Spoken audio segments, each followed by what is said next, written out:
All right. Good evening, cyber friends. This is Midiman coming at you again from Walker Studio. I'm back here in Studio B. And we want to say we give God all the praise and honor and all the glory. We dare not take any glory from God. And we also thank Him for all of you, my cyber friends. You know who you are, the inner circle, all of you. Happy holidays. That's all I can say right now, people.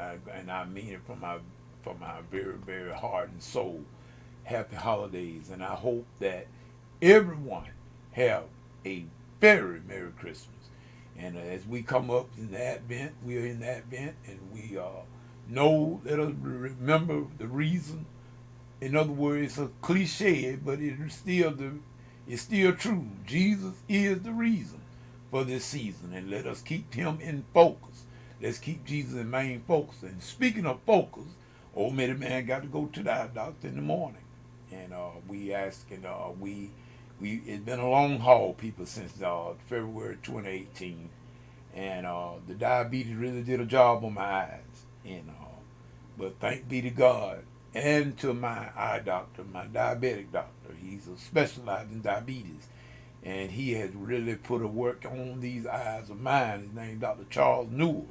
He's out of Tallahassee, Florida, and believe it or not, he has been one excellent doctor. As a matter of fact, all my doctors. I just got to tell it like it is. God is the master, and Jesus is the great physician. But He gave me some under physicians that was very, very immaculate, in my opinion. All of my doctors, from Dr. Giotti, those of you local know who I'm talking about. Dr. Joe Morgan, Dr. Newell, my eye doctor, from the diabetes, my diabetic specialist, as well as my regular eyesight, my optical vision doctor, Dr. Fred Turpin. Great. I got four great doctors, as well as some great doctors and physician assistants and everything. I've had some great help, and God fixed it for me, and I give Him all the glory and the praise. And I give the honor to those doctors and those nurses and all those professionals that took care of me thus far, and they're yet doing it. So like I said, Midiman, keeping things in focus. Matter of fact, I was the eyesight was very, very bleak at the beginning of my illness. In other words, my eyesight was just about, it was very bad, very bad. Y'all know because I kept y'all posted about it, but at any rate, it has cleared up tremendously. It has cleared up since the last time I took when Dr. Turpin took the first photos of my eyes, and he showed me all the stuff that was in my eyes. Wow, all that stuff was in my eyes, come from that diabetes. And he sent me to Dr. Newell, which was a specialist in diabetes. Because, believe it or not, my eye doctor, my regular eye doctor from the site, Dr. Turpin, he also is a diabetic, and Dr. Newell is his doctor. So that's why he referred me to his doctor. So God be the glory, I am seeing much better than I was, people. Much better. Now, I still have a problem making everything come in focus real sharp. And my doctor told me that part would come. That's because of age. I done aged a little bit, y'all, and the diabetes together. So he said that gonna vary from time to time. Sometimes the sight gonna be better, and then sometimes it's gonna be a little bit worse. But it ain't too much that can be done about that, because we come with the age and the diabetes together. It's just going to be that way. Sometimes it's going to be much clearer. Sometimes it's not going to be as clear. I just going to have to learn to live with that. And guess what? As long as I can see, I'm all right. I can't focus on certain things in small letters and everything. Well, I can put my reading glasses on, or my regular glasses, and be able to get close enough to it. I can tell it. So we are not going to complain at all. And so I just wanted to come to you, all of you, and just let you know that we always going to give God the glory. I must say, people, that sometimes I get a little concerned, not worried, but I get a little concerned when I think about certain others. I just put it like that. People, we are all going through certain things, and I'm like this. Middleman never try to judge anybody. I've never try to judge people say what they ought to be able to do. No. Because I'm not in their shoes. In other words, you never look down on a man unless you're picking him up. That go for a woman too. In other words, you don't know what kind of ordeal a person is going through. So even though they may not be acting the way you would want them to act, and maybe they're not acting in accordance to what you are accustomed to, but nevertheless, don't be a judge too quick, because God got a sense of humor. What goes around come back around. But I will say that we and me, what I try to do is when I'm going through an ordeal, and all of us do, at one time or another, and at various times, we all have to deal with certain issues in our lives. That's just life. It's gonna happen like that. It's gonna be some sunshine and there's gonna be some rain. I mean, if it never rained, you would never be able to appreciate. You wouldn't appreciate the sunshine. So what I'm saying is, when those days come, when rainy days come to me, and things don't go quite according to the way I expected them to go, you know what I do? I look up to the hills from whence coming my help, and I say, well, Lord, I tried. I did the best that I could. And then I give it to him. I'm not going to take my frustration out on y'all. And I mean, I have, and I'm not saying this here to brag on myself. I'm just telling you like it is so you can compare and contrast. I have been in a lot of bad situations where I didn't really feel like doing a lot of things. And I can tell y'all over these last 26 years since I've been back home and playing in the different churches and ministers of music or piano plucker or piccolo player, whatever you want to call me. But I've been doing it for 26 years since I've been back in the area. And y'all, believe it or not, except for the time that I got ill back in February 2018, from that February the 9th up until that next month, fourth Sunday in March, that was the short period of time where I ever missed church, missed my duties in 26 years. Do y'all hear what I'm saying? And I couldn't help that. I couldn't help that. But just that little short time from February the 9th to the fourth Sunday in March, and I've had some buddies of mine told me there ain't no way in the world they would have went back to the church as fast as I did. Because, I mean, that was in the early part of my illness. I mean, hey, y'all, I mean, I got people that would tell you the truth. I was when I first went back in the service of the church, I was yet wobbly. I was just about fall sometime. My buddy Fady Clark and my buddy Blue from New Salem, they had to carry me that first Sunday in April back to the car. I couldn't. I wasn't well, y'all. I was feeling better and I wanted to get back to work, but yet and still, I was just that little short period of time in 26 years as I ever missed for doing my duty. But was I always feeling good? No, I wasn't. I have been there a lot of days and I wasn't feeling good. But I did my duty. Because I looked to the hill from whence coming my help. But now, like I said, was I right for doing that? I don't know. But God carried me through. And I didn't miss anything in 26 years except for that little short period when I was sick and in the hospital and I couldn't help myself. That's the only time I missed church and my duties as a musician in 26 years. Now, that's a pretty good track record, y'all. That's nothing to mean to brag on. That's just giving God the glory. That's a pretty good track record. Now, like I said, I wasn't feeling the best all them 26 years because a lot of Sundays I have been to church and a lot of rehearsals I have went to where I was feeling just like I was sick and feeling bad as a dog. But I went on anyway. And I asked God for strength and I went on. And I did not take it out on nobody else because I was feeling bad. I just went on and did my duty, kept my mouth closed, didn't complain, and I got through it pretty good. That's what I'm saying. I'm praying for all of us to continue to do that. Let us look to the hills whence cometh our help. If we don't feel well, then if you know, be a good discerner of your health. Now, if you know that you are too sick to go out, then I feel that you shouldn't go out, really.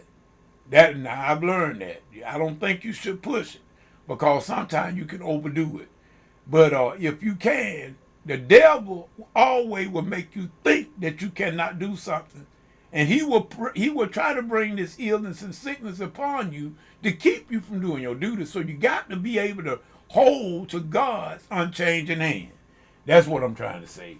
Hold to God's unchanging hand, and He will give you the strength to go on and to do what you got to do. I'm a living witness, y'all. I just went through it, so I know what God to do. You can do marvels when you hold to His hand. Even in the fact of illness and sickness, you can still do your duty if you hold to His hand. I'm a witness. I'm a witness. You can never give up.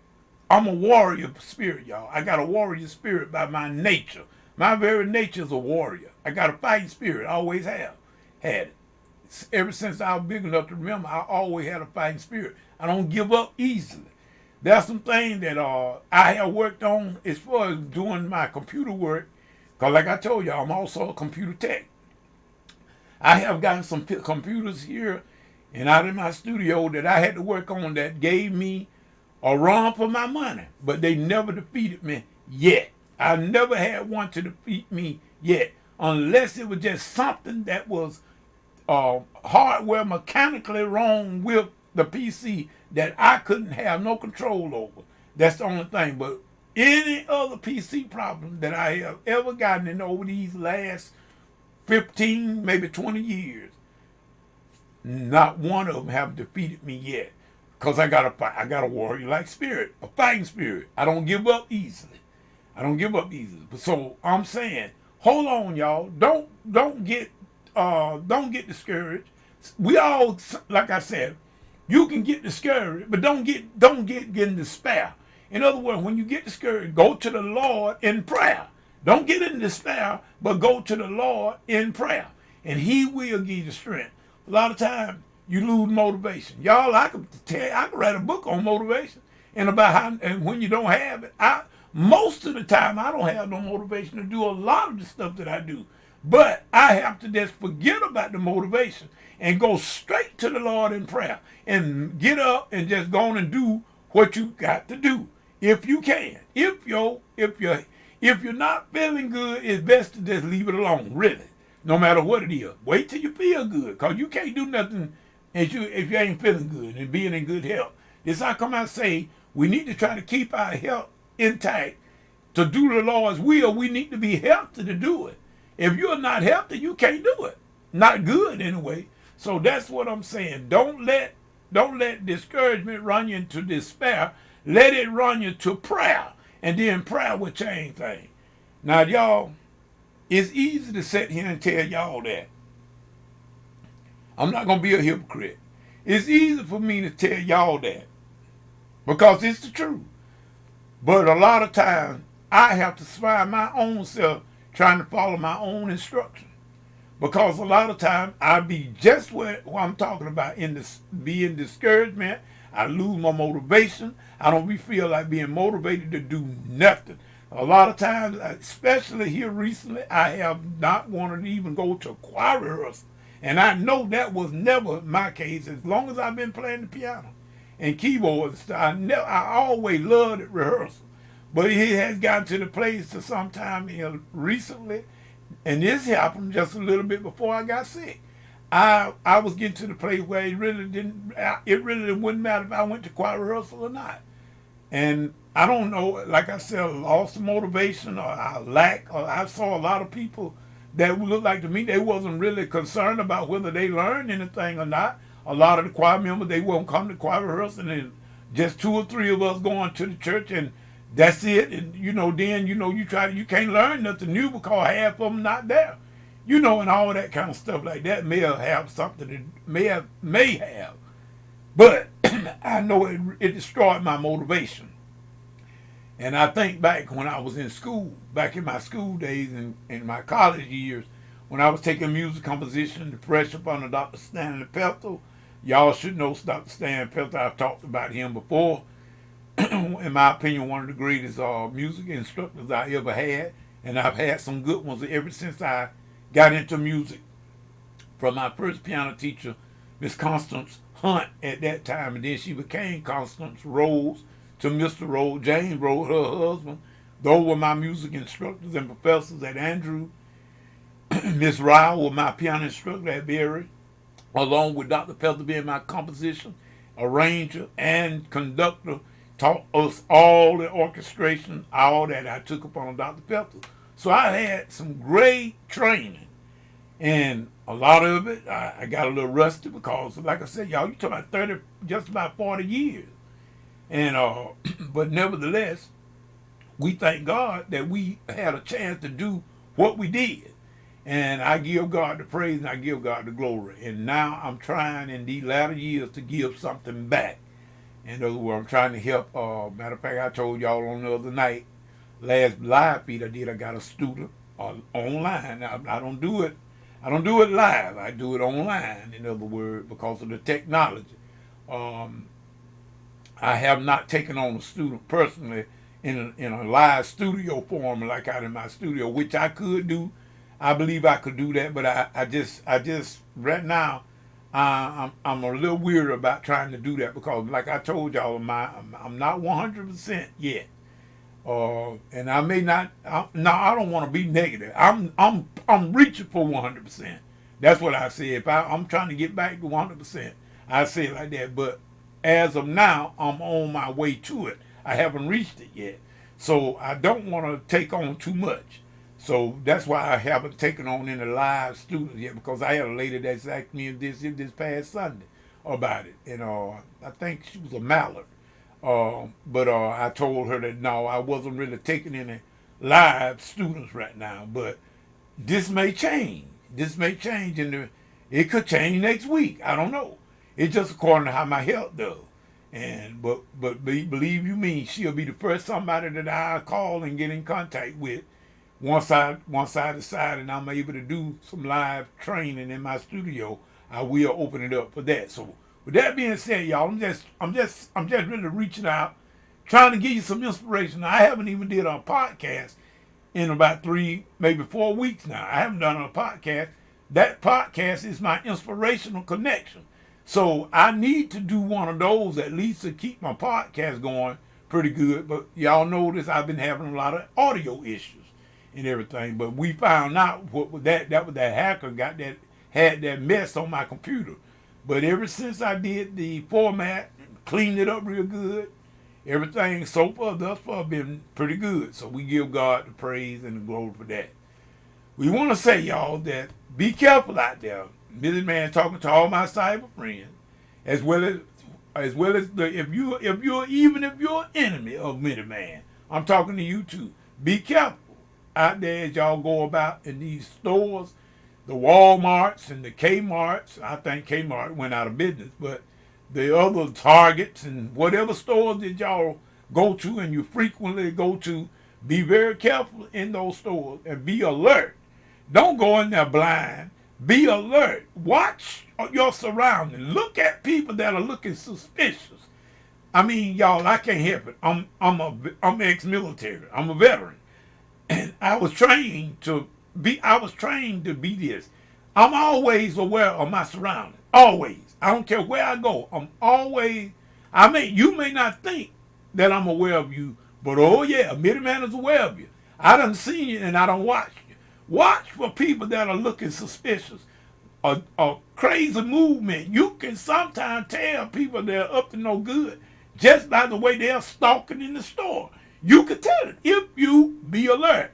But most of us, we go in there and we just got our eyes on them products.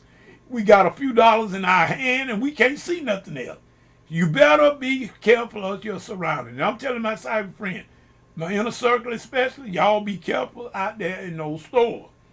Be careful, because the life you save might very well be your own. But if you can help somebody, do that, but be very careful. If you don't know how to deal with a crook, don't you try to do it. Don't you try to do it. Just wait for the police.